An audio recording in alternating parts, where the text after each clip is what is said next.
Hey friends, well it's time to make America great again. What's going on? My name is Bedros Keuilian and I want to talk to you guys about what it takes to make America great again. And now is probably the best time to do that. Why?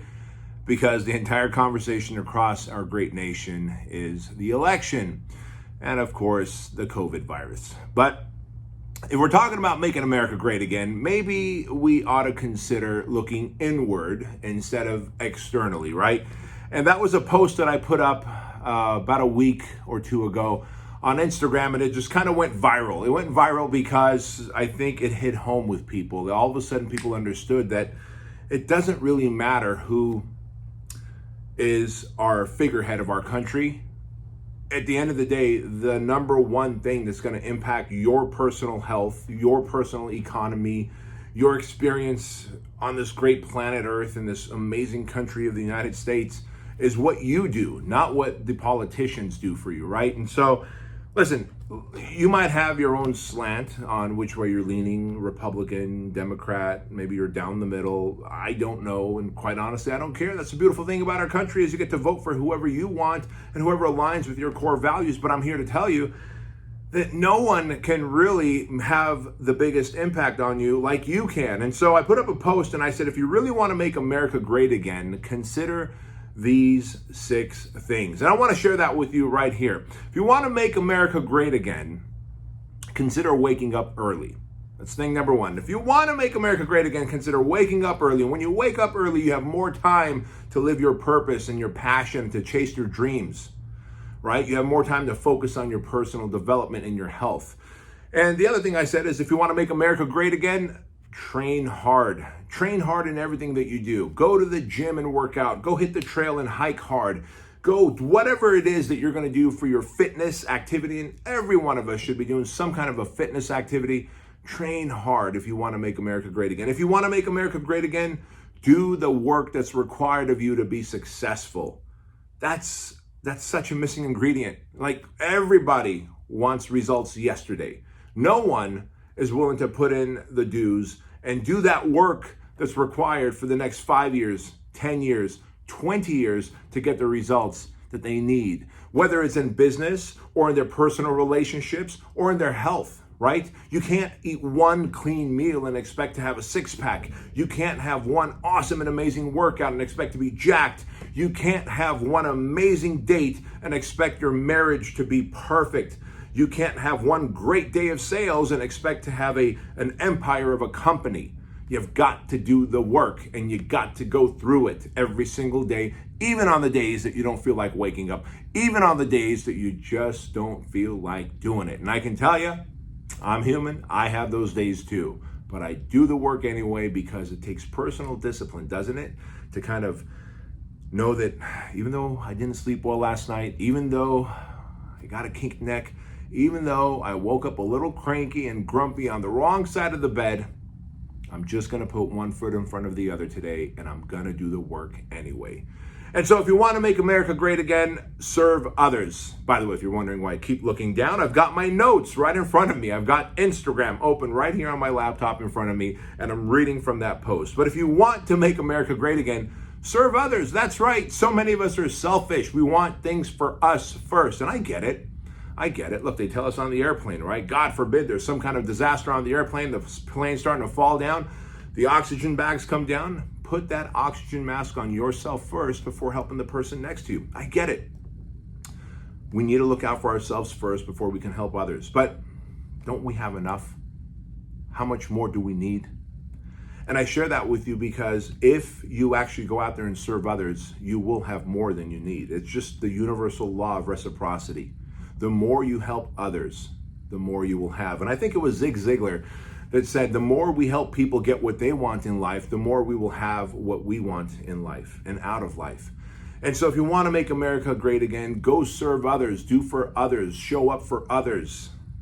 There's something about being a servant leader that just makes me feel good. When I do for others, I feel better than when they do for me or when I selfishly do things for myself. I know you agree with me. And if you want to make America great again, then show up with gratitude. That's right. Think of all the things we have to be grateful for, guys. Think of all the things you have to be grateful for. I've got a friend, and listen, he's a war veteran, and he came back from Afghanistan, and well, he's missing a limb, right? He's missing his left lower part of his left leg from the knee down. And he is one of the most optimistic, most grateful, most appreciative men on this planet. And as I talk to him, I realize that because he has seen such horrific tragedies, that he realizes how grateful he should be and how appreciative he should be about having all the rest of his limbs, and that he got to come back from war and he got to go and serve his country. And now he has the opportunity to achieve more in his civilian life, right? And so, again, oftentimes we tend to focus on the one thing that's going wrong in our life versus the many things that are so right in our life. Listen, we're not guaranteed to wake up every day. We're not. Just waking up. I'm grateful for waking up. And if you come from a former communist country like I do, like I come from the Soviet Union, I was 6 years old when my dad decided that we're going to escape the Soviet Union and come to the United States. Just turning on the faucet first thing in the morning and we have water, I am grateful for running water. I am grateful for hot running water. I am grateful for the fact that we have electricity, because when you come from the Soviet Union, randomly the power goes out. Randomly the water's not on. Randomly there's no gas to heat up the water. And so all those things that we might take for granted today, I'm grateful for. But I think part of that is because I've also experienced a life that's very different than the life I live today. And so I'm asking you, you don't have to go and lose a limb to be grateful for the limbs you have. You don't have to go and live in poverty and live in a communist country to be grateful for the opportunities that you have today. What you can do is just imagine. What you can do is turn on Netflix or Amazon Prime and watch some documentaries of countries like Venezuela, like Armenia, where I come from, right? And what's happening there right now. Like the country that I come from, Armenia, is at war right now, this very moment. And by the way, if you find it in your heart to help Armenia, just go to armeniafund.org, or it might be armeniafund.com. In any case, I encourage you to see what's happening in other countries and realize how good we have it here. Your running water, your air conditioning, the fact that no one's trying to come into your house and take over your possessions. 5 months before we escaped Armenia, there was a knock on our door when we lived in the Soviet Union. Armenia was part of the Soviet Union. There was a knock on the door. I had just turned 6 years old, and it was two men in suits, and these men came in, and boy, let me tell you, we knew exactly who they were. They were the KGB, and they lined us all up in the hallway of the apartment that we lived in, and they started to inspect our apartment to see if my father had anything that would give away the fact that we were going to escape, right? Now, they couldn't find any evidence, and so thankfully they left, and that was a very scary moment. But could you imagine the FBI or the CIA or the local cops just coming in and barging into your house with no warrant, no reason, just doing that because they're like, hey, we hear that you're going to move out of our country, and we don't want you to go to another country that has democracy and freedom. Could you imagine that? That would end up on the news. And so how much gratitude do we need to show towards that? And finally, if you want to make America great again, be kind. Be kind to others. Just because others don't share your political views doesn't mean we have to come to them fists up, right? Just because someone doesn't share your own core values doesn't mean that they're the enemy. Be kind to others. During times like this, when the country's divided, masks, no masks, the virus is real, no, it's fake, conservative, liberal, we love cops, the other half hates cops.